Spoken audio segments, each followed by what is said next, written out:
नारी शक्ति को सियासत में मजबूत भागीदारी देने वाला नारी शक्ति वंदन अधिनियम अब जल्द ही लागू होना है। जहां इस अधिनियम में 33% आरक्षण के प्रावधान को लेकर एमपी न्यूज टीवी के साथ विधायक उषा ठाकुर और विधायक मालिनी गौड़ ने एक्सक्लूसिव बातचीत की, जिसमें उन्होंने इस अधिनियम के फायदे गिनाने के साथ ही इसे प्रधानमंत्री नरेंद्र मोदी की दूरदर्शी सोच बताते हुए उनका आभार जताया।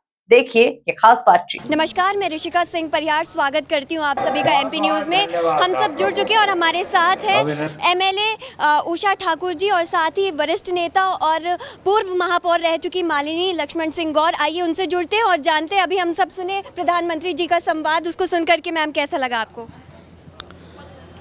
अद्भुत और अनूठी अनुभूति। देश की आधी आबादी को उत्साह प्रसन्नता में संचार का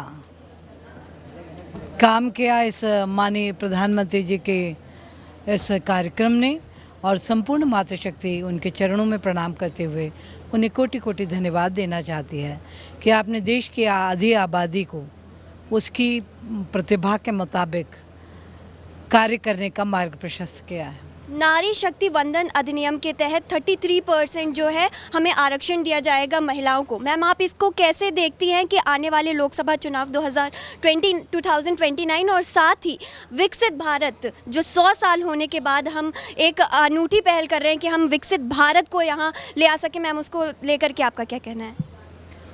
निश्चित रूप से जो 2047 का स्वर्णिम भारत, मोदी जी ने ये जो नारी शक्ति वंदन अधिनियम पारित किया, देश की आधी आबादी उनको प्रणाम करती है, उनके प्रति कृतज्ञता ज्ञापित करती है कि निश्चित रूप से निर्णय में मातृशक्ति की भूमिका समग्र विकास को मार्ग प्रशस्त करेगी। और वेदों की जो पावन व्यवस्था है उनका मार्ग प्रशस्त किया है श्रद्धेय मोदी जी ने, क्योंकि हमारे वेद तो अनादिकाल से कहते आए कि यत्र नार्यस्तु पूज्यन्ते रमन्ते तत्र देवता। तो वो नारी शक्ति वंदन अभिनंदन करके उन्होंने सत्य सनातन वैदिक पावन परंपराओं को मुख्य निर्णायक भूमिका में लाने का प्रण किया है।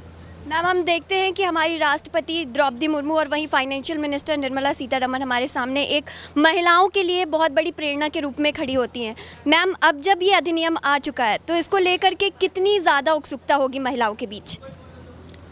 सभी में बहुत उत्सुकता, और हमारे माननीय प्रधानमंत्री जी जिस प्रकार महिलाओं को आगे बढ़ा रहे हैं, वो संकल्प 47 तक का संकल्प है। और जिस प्रकार से माननीय प्रधानमंत्री जी ने हर क्षेत्र में महिलाओं को आगे बढ़ने का जो एक मार्ग दिखा रहे हैं, उसके लिए मैं हृदय से माननीय प्रधानमंत्री जी का धन्यवाद देती हूँ।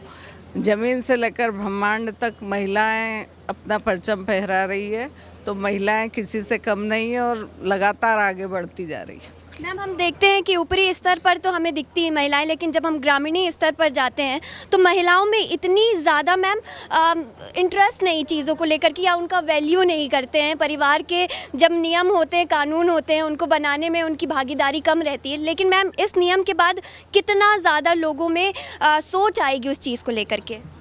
नहीं, महिलाएं हर क्षेत्र में आगे बढ़ रही है। सामाजिक संगठन, कई सामाजिक संगठन काम कर रहे हैं, तो महिलाएं हर फील्ड में आगे बढ़ रही है।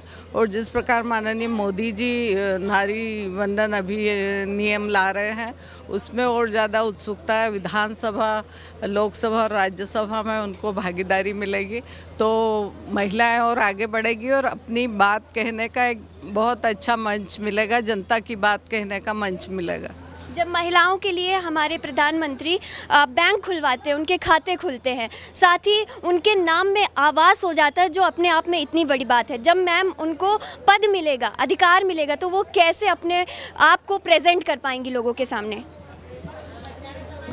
लगातार कई सारी योजनाएं माननीय प्रधानमंत्री ने बनाई है। लाडली बहना हो या लाडली लक्ष्मी हो, मुद्रा योजना हो या बैंक खाते जनधन योजना हो, ऐसी कई सारी योजनाएं बनाई जिनके माध्यम से महिलाएं आगे बढ़ रही है। अभी आपने सुना ही होगा मोदी जी के भाषण में कि रजिस्ट्री में भी महिला का नाम आगे होता है, तो सभी महिलाओं को आगे बढ़ाने का काम कर रहे हैं।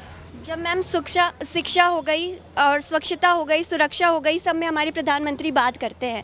और वहीं पे मैम हम देखते हैं कि जब इतना बड़ा विकसित भारत के लिए ये कदम उठाया जा रहा है और हमारी महिलाओं के लिए सशक्त करने के लिए, क्योंकि नारी जिस तरह सरल है वैसे रानी लक्ष्मीबाई की तरह वो अपने कंधे में अपने बच्चे को लेकर के लड़ सकती है। मैम इसके बारे में आपका क्या कहना है कि कैसे महिलाएं आगे चल के पूरी भागीदारी निभाएंगी और इस भारत को और ऊपर ले जाने में, अपना सशक्त बनाने में लोगों के लिए एक प्रेरणा बन जाएंगी?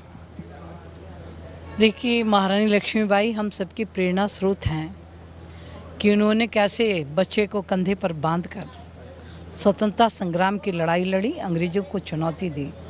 भारत की भूमि में पैदा हुई हर बेटी के भीतर वो परमपिता परमात्मा ने वो साहस, वो संकल्प, वो निर्णय शक्ति प्रदान कर रखी है कि हमारा अतीत भी स्वर्णिम था, हमारा वर्तमान भी स्वर्णिम है और हमारा भविष्य भी स्वर्णिम होगा।